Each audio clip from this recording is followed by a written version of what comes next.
오늘은 뭐 컨셉이 국과수 직원인가요? 굉장히 중요하지. 집중해야 돼요. 이번에 쫓고 있는 범인이 범행 현장에 항상 포스트잇에 뭔가 적힌 걸 남기고 사라진대요.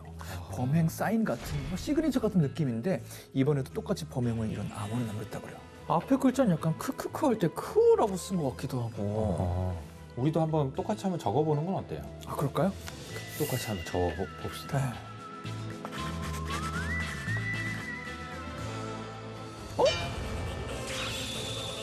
이 아, 에셋이네요. 에셋. 거꾸로 쓰고 있었어 우리가.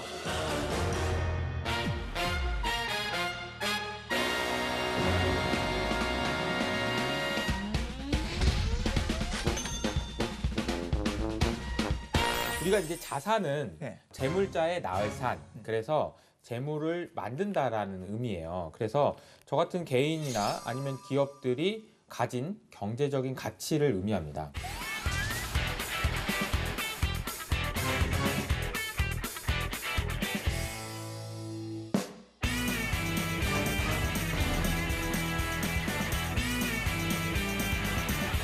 자산은 쉽게 말하면은 국탐정이 가지고 있는 모든 것들, 네. 이걸 자산이라고 보면 돼요.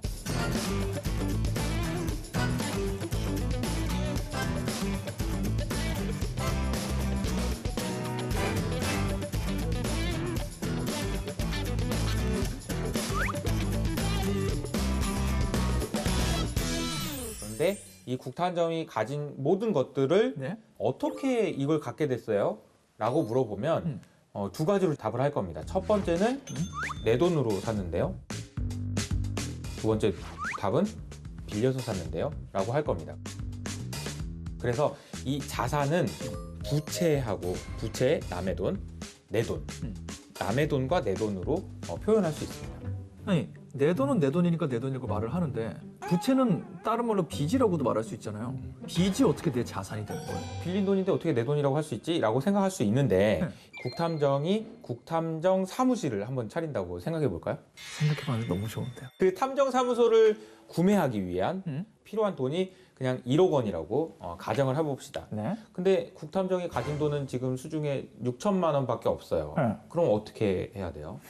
뭐 은행에 가서 4천만 원을 대출 받거나 좀 뭐 대출을 받아야겠죠? 맞아요. 그러니까 여기서 이제 국탐정의 돈 6천만 원이고 이게 이제 자본이 되는 겁니다. 아까 제가 말씀드렸던 내 돈, 네. 네. 내 돈 6천만 원, 그리고 대출받은 4천만 원은 남의 돈, 네. 부채라고 할 수 있습니다. 근데 그렇다고 하면은 이렇게 해서 국탐정 사무실을 만들었다면 이 국탐정 사무실은 누구 겁니까? 제 거죠. 회사 내 건데 국탐정 사무소. 제 명의 내 거, 내 회사. 그럼 당연히 국탐정 거잖아요. 네. 부채도 그럼 국탐정 거네요. 부채도 자산에 포함이 된다. 아, 어떤 느낌인지 알겠어요.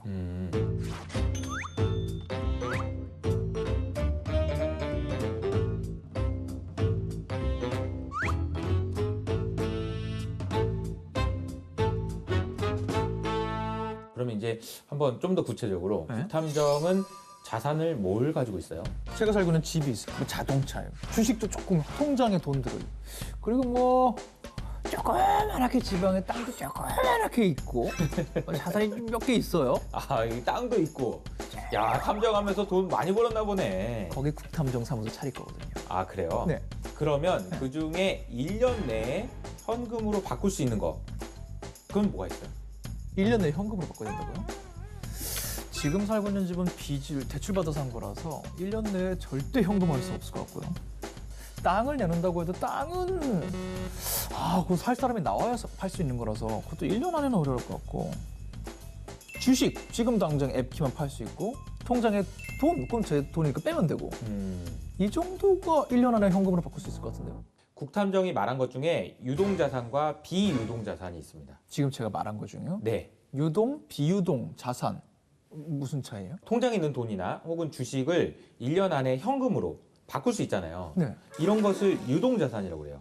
유동적으로 움직여서 돈이 될 수 있다. 네. 근데 1년 이내 현금으로 바꿀 수 없는 아까 부동산 뭐 이런 것들은 네. 비유동적이죠. 유동적이지 않아서 비유동자산이라고 얘기를 합니다. 내가 수완이 좋아서 1년 안에 바꿀 수 있으면 그건 유동자산으로 부를 수 있는 거 아닙니까? 일반적으로 일반적으로. 1년 만에 이제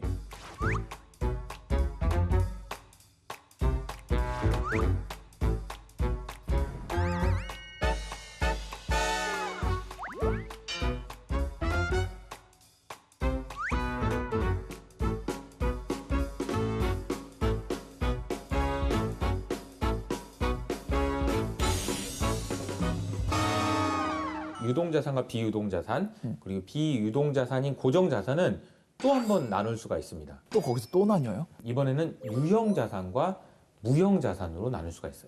있을 유, 모양형.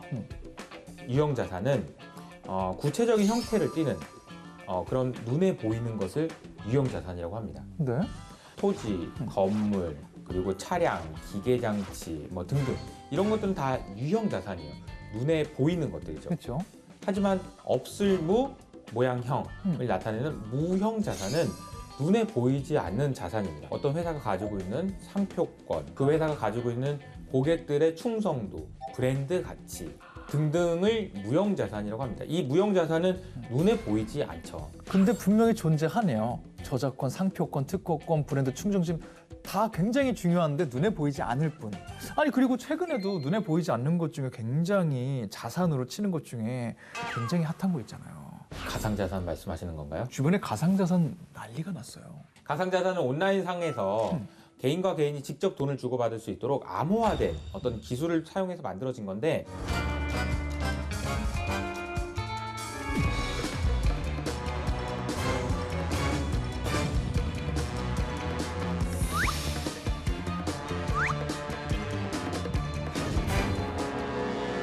그래서 이때쯤 나타났구나. 2008년에 일어난 사건에 의한 반발로 2009년에 혜성같이 나타났던 비트코인을 시작으로 뭐 이더리움, 도지코인, 온갖 코인들이 대단하게 계속 나타나고 있잖아요. 우리가 가상자산 시장은 굉장히 빠르게 성장하고 있는데 가장 대표적인 이제 가상자산이 비트코인이라는 거죠. 이 비트코인이 가진 시가총액은 약 1조 달러를 넘어섰습니다. 얼마 전에. 사실 1조 달러 넘는 게 전 세계 자산 중에 10개도 안 돼요. 아 그래요? 제일 큰 자산이 금. 네. 이거는 11조 달러 정도 되고요. 네. 그 다음이 우리가 제일 유명한 미국의 애플. 이 회사가 2.5조 달러 정도 됩니다. 그리고 이렇게 등수를 이렇게 쭉쭉 내려가다 보면 비트코인이 10등 내외에 서 있는데 이게 약 1조 달러 정도 됩니다. 이 자산의 세계라는 게 파면 팔수록 점점 커지고 굉장히 깊다는 생각이 들어요. 그걸 바로 다변화라고 얘기합니다. 다변화라는 것은 만을 따 가장자리 변, 될 화를 의미해서 일의 방법이나 모양이 다양해지고 복잡해진다라는 의미입니다. 생각을 해보면 과거에는 자산이라고 인정하지 않았던 많은 자산들이 더 중요해지고 더 많아지고 이런 현상들이 나타나는 것 같아서 분석을 해야 되는 입장에서는 정말 머리가 아파요. 이 시대에 분석하기는 점점 더 어려워지겠네요. 맞습니다. 이렇게 또 한 번 탐구해봤으니까 일단 자산 다변화라는 녀석도 옮겨 놓도록 하죠.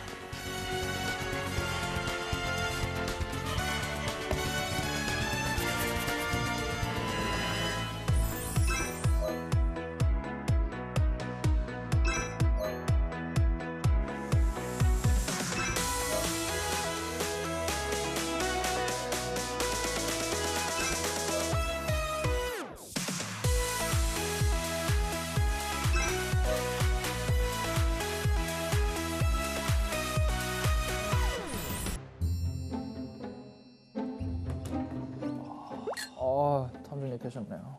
탐정님 저 어제 진짜 큰일 날 뻔했잖아요. 왜? 무슨 일 있었어요? 후배가 운전한 차 타고 집에 가는데 차가 나무에 빡! 나무에 부딪혔어요, 차가. 아이고 큰일 날 뻔했네. 다친다네. 차는 좀 망가지긴 했는데 우리가 다치진 않았어요. 그리고 또 부랴부랴 후배가 보험 불러갖고 막 와갖고 보험 처리해준다 그러더라고요. 다행히. 그럼 국탐정은 이미 보험을 만나고 왔네요. 응? 보험을 만나는 건 무슨 말이야? 아니 우리가 오늘 조사할 녀석이 보험이거든요. 아 그래요?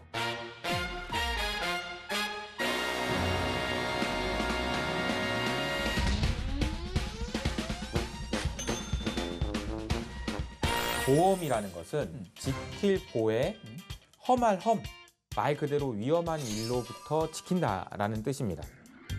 언제 일어날지 모르는 일을 대비하기 위해서 사람들이 조금씩 돈을 미리 모아놓는 것. 이때 각자 조금씩 내는 돈을 보험료라고 하고 어려운 일 당했을 때 받는 그 돈을 보험금이라고 합니다.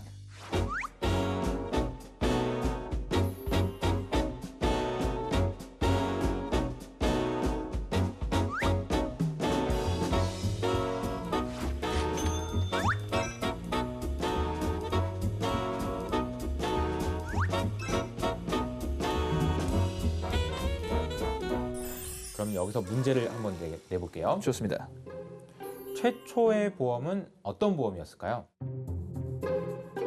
아무래도 우리가 전쟁 얘기도 종종 했었고 옛날에 실제 전쟁이 많았었으니까 생명보험 아닐까요? 땡. 아니에요? 가장 먼저 생긴 것은 해상보험입니다. 왜요? 14세기 유럽에서 현재와 아주 비슷한 형태의 보험 계약이 이루어졌는데 당시에 해상무역이 꽃을 피웠을 때였습니다. 네. 한 도시에서 다른 도시로는 길게는 몇 달 동안 배를 타고 이동을 해야 되는 상황이었는데 그 과정에서 얼마나 많은 위험한 일들이 일어났겠어요. 저 해상 게임 되게 많이 해봤거든요. 길 잘못 들면은 이상한 데 가서 난파당하기도 하고 물건이 없어지기도 하고 해적들을 만나기도 해요. 해적들을 만나기도 해요. 맞아. 많은 일들이 벌어져요, 실제로. 그래서 이제 항해 도중에 발생하는 사고에 대해서 부담을 덜 수 있도록 하기 위한 방법들을 논의를 하게 됐는데 이때 해상보험이 탄생한 겁니다. 14세기 이미 네.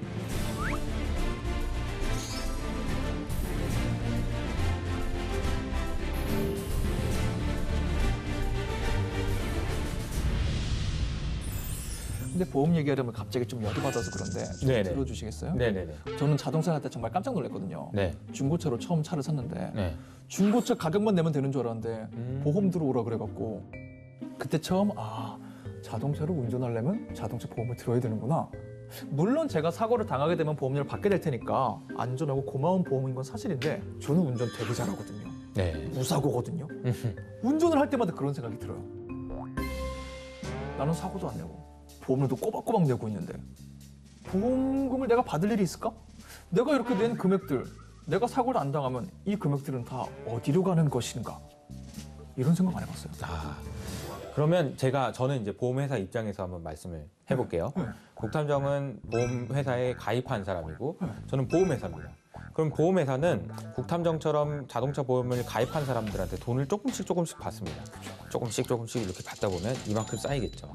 그런데 한 방에 사고가 나가지고 큰 돈이 나가야 되는 돈은 이렇게 될 겁니다. 네.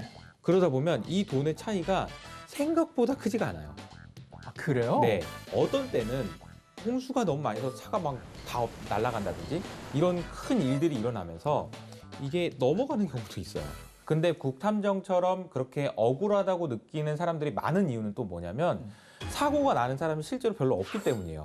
맞아. 아마도 99%는 사고가 안 나서 비슷한 생각을 하겠지만 사고가 나는 사람들이 너무나도 큰 손해를 보기 때문에 그런 일들이 발생하는 것 같아요.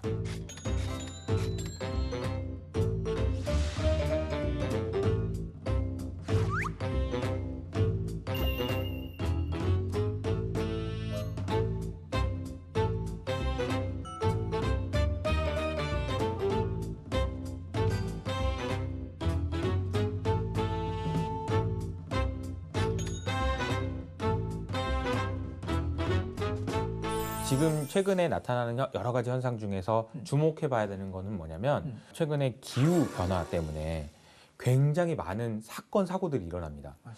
미국에서는 뭐 가뭄이 나타나고 홍수가 나고 산불이 나고 사건 사고의 발생 확률도 굉장히 높아집니다. 사고가 많이 나게 되면 국탐정이 내야 되는 돈도 미안하지만 올라가게 되겠죠. 그렇죠. 왜냐하면 보험회사가 내가 손해를 보고 할 수는 없다라고 주장을 할 거고 그러다 보면 보험료는 올라갈 겁니다. 걱정을 해야 될 것은 이런 상황인 거예요. 국탐정이 내가 낸 보험료 이거 왜 니네들 다 가져가라는 생각도 할 수 있죠. 물론 그렇지만 보험회사 입장에서는 야 이게 사건이 너무 많이 일어나니까 이거 나 계속 손해만 나고 안 할래. 이렇게 되면 더 어려운 상황이 될 수도 있습니다. 그러네. 오히려 그냥 이 정도가 유지되기만을 바라는 게 최선일 수도 있겠네요. 실제로 그래서 보험 종류도 되게 많죠. 정말 많은 종류의 보험들이 있는데 대표적으로 다치거나 사망했을 때 받을 수 있는 생명보험이 있고요. 교통사고나 불이 났을 때 피해를 보상받을 수 있는 손해보험이 있습니다. 그리고 연금보험, 국민건강보험처럼 국가에서 관리하는 보험도 있고요. 그런데 기본적인 보험들도 있지만 재미있는 보험들도 되게 많아요. 그래서 우리 이런 보험도 있네 라는 거 한 번씩 얘기해 보면 어떨까요? 저는 그거 봤었어요. 미국에 UFO 보험이 있어요. UFO 보험? 만약에 가입자가 UFO에 납치될 경우 보험금 119억 원. 와. 미국 인구 중에 3분의 1 정도가 외계인에 대한 존재 확신을 갖고 있대요. 그래서 아마 UFO 보험도 많이 팔리지 않았을까 싶어요. 야, 그러면 그 보험료를 받은 사람이 있긴 있어요. 아직까지 이 보험료를 실제로 탄 사람은 없다 그래요. 그래도 UFO를 믿는 분들에게는 이런 거 하나 있는 게 의식적으로라도 기분이 좋겠죠. 저는 그런 게 하나 기억이 나는데 석탐정님도 뭐 재미난 보험 생각나는 거 있어요? 키펄슨 보험이라는 게 있습니다. 키펄슨 보험, 이 들어봤어요. 이 되게 운동선수, 가수, 연예, 이 셀럽분들이 드는 그런 보험 아닌가요? 맞습니다. 축구 선수가 다리를 다치거나 아니면 가수가 목을 다치거나 그런 위험을 대비하기 위해서 키펄슨 보험이 있습니다. 맨체스터 유나이티드 소속 축구 선수인 호날두 아시죠? 아우, 너무 유명하죠. 그분이 1,400억 원에 달하는 다리 보험에 가입했습니다. 머라이어 캐리는 800억 상당의 목소리 보험을 들었다고 합니다. 정말 문자가 억소리가 나는 단위들인데 이런 키펄슨 보험은 상한선, 하한선 이런 게 있나요? 우리가 보통 자동차 보험 이러면은 정해진 가격이 있고 거기에 맞는 보험료, 보험금이 있잖아요. 네. 그런데 우리가 옷도 맞춤이 있잖아요. 네. 수요가 별로 없는 경우에 맞춤이 있죠. 그런 것처럼 이 키펄슨 보험은 따로 보험료나 보험금이 정해져 있지가 않아요. 그래서 그 사람들이 가서 내 다리 이거 한번 이렇게 해서 가격도 정하고 기준도 정하고 상품이 만들어진다고 합니다. 그냥 대략적으로 생각했을 때 보험금이 높으면 그에 상응하는 보험료를 내고 있을 것이다. 그냥 추측할 수 있을 뿐이겠네요. 또 이렇게 얘기해 보니까 보험이라는 거는 해결사 역할을 하는 것 같아요. 사람들이 고민하고 힘들어하는 순간에 쫙 나타나서 그들의 필요를 해결해 주는 거죠. 보험도 옮겨놓겠습니다.